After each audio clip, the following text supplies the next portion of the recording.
Hello, my name is Jacqueline. I'm the Information, Literacy and Learning Librarian for Aberdeenshire Libraries, and my book recommendation is Why Did You Lie by Yrsa Sigurdardottir.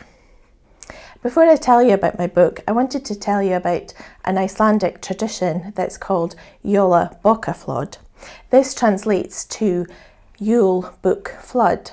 On Christmas Eve, it's a great tradition that everybody gets a new book and they go to bed on Christmas Eve and they read their book and they eat chocolate in bed. And I thought that sounded like a fantastic tradition. I visited Iceland last year, and although it was in November, I cheated a little bit and I read my book with tiny little bars of chocolate in my bed.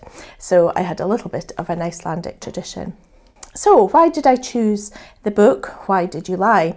I wanted to read a book by an Icelandic author because there's a great tradition there of reading and writing. A lot of the population are part-time authors. And this book has got 3 stories interwoven into it.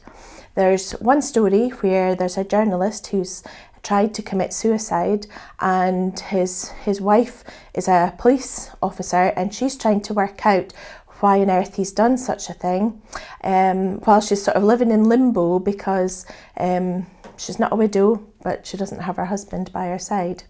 There's a second story of a couple who've gone to the United States on a house swap. They come home from their holiday and the couple who they did the house swap with, they've disappeared, and there's lots of strange things that they find to have happened.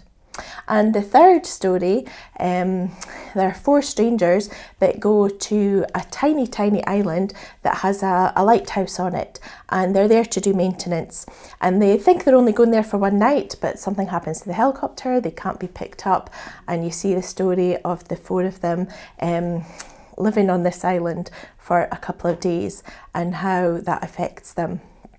These are 3 fascinating stories that are all interwoven, and you don't realise what's going to happen until the very end, and it's a real page turner. It's definitely one to look out for from Aberdeenshire Libraries. Merry Christmas.